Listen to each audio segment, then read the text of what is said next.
Here are a few fun observations on the character of Ellie Sattler and the impact paleobotany plays in Crichton's Jurassic Park, beginning with a quick excerpt from episode 19, Jurassic Park, with special guest Dr. Eugenia Gold, an assistant professor of biology at Suffolk University in Boston, Massachusetts, who earned her PhD in comparative biology from the Richard Gilder Graduate School at the American Museum of Natural History.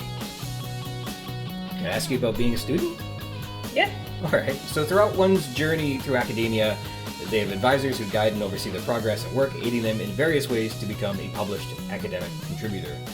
Is it common for, an advisor to be working or teaching in the same field of study as the degree that you are pursuing at that time?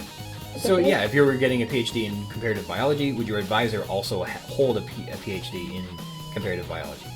In the sciences, typically, yes. Okay. So if you're pursuing a degree in physics, then your advisor should probably have a degree in physics. Yeah. For paleontology specifically, because it's so split between bio and geology programs, there is some chance that your advisor will not have exactly the same degree. So I think, if I'm remembering correctly, all of my advisors have had degrees in geology. Okay. And mine is in bio. So that's fine. All right. Because there's a question I have about the book, and it's that Dr. Sattler, or Ellie Sattler, is Grant's student, specifically said in the novel.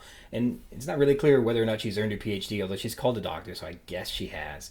But whether she's one of Grant's students or Grant's past students is immaterial in a way, but I just was wondering if it would be appropriate for a vertebrate paleontologist to have a paleobotanist as a student.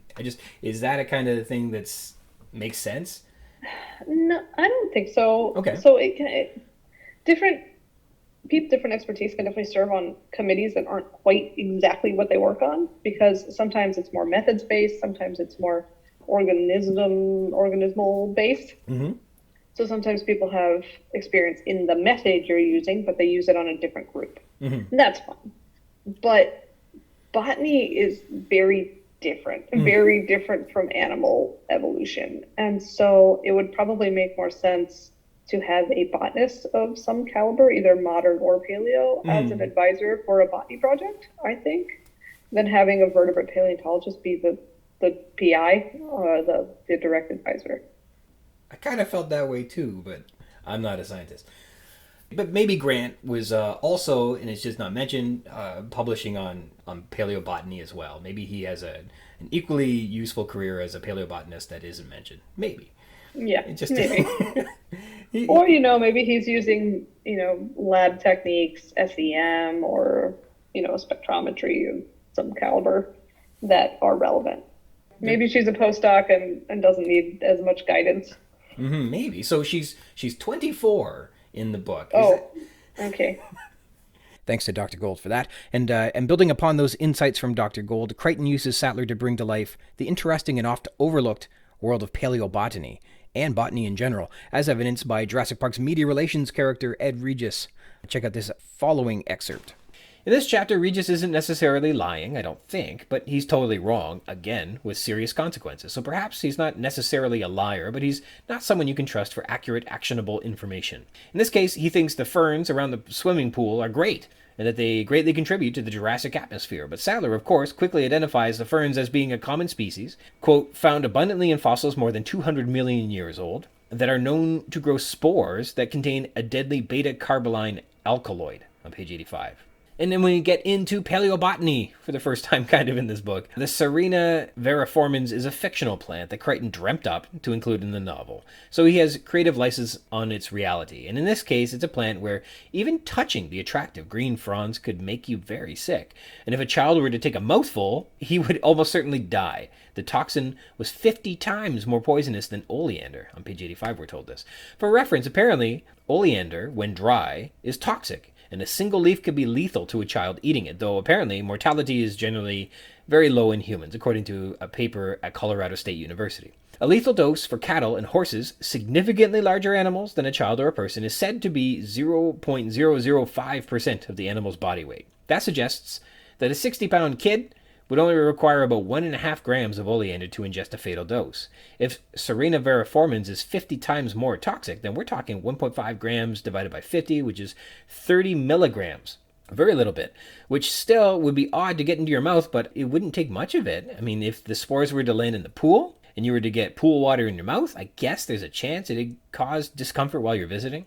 So in practicality, you'd think if, quote, even touching the attractive green fronds could make you sick, and construction had been going on for 2 years around these plants, that gardener has been pruning these things or cleaning up after and caring for these plants, that someone like the pool boy or the gardener might have already noticed that these ferns were trouble, but they haven't.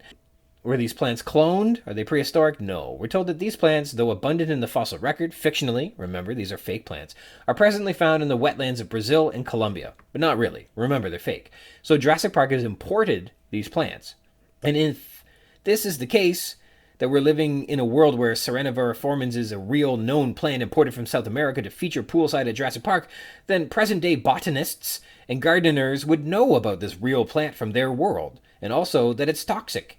So that's a big fail in the Japanese landscaping firm that they've employed. Like, when you read this, there's this presumption that these are ancient plants that aren't commonly known because they're extinct, and only Ellie Sattler has the expertise to realize that these plants are dangerous, but that's not true. These are just South American plants. Apparently, they've been quite famous plants too. If they're known to be 50 times more toxic than oleander, then they've truly chosen poorly. But this gives us a chance to have Ellie exposit her thoughts on the competitive and often overlooked lives of plants. And, that's important because that's one of the most memorable moments from the novel. Like, when you finish the book, you go, boy, yeah, I really remember that part about plants. Her discussion on how plants are as equally engaged in the biosphere as animals are, that people only see, quote, animals moving against a green backdrop, seriously misunderstood what they were seeing because the, quote, green background was busily alive. And this is memorable because it's a revelation. It's true. We can all appreciate how it may broaden our perspective on the world. Suddenly, the biosphere, the world around us, is far more interactive, engaging, and alive, and that's fascinating. A truly enlightening moment, which I think Crichton is famous for delivering. Reading his novels expand the horizons of what's possible. Not for real, just in our own perceptions. It broadens our minds, however fictitiously, and we often finish his books with an enlightened perspective, making him more than just a sci-fi action-adventure writer, but also a source of wonder and inspiration. And Ellie Sattler is the agent that delivers one of these first moments for us, endearing her character to our sensibilities.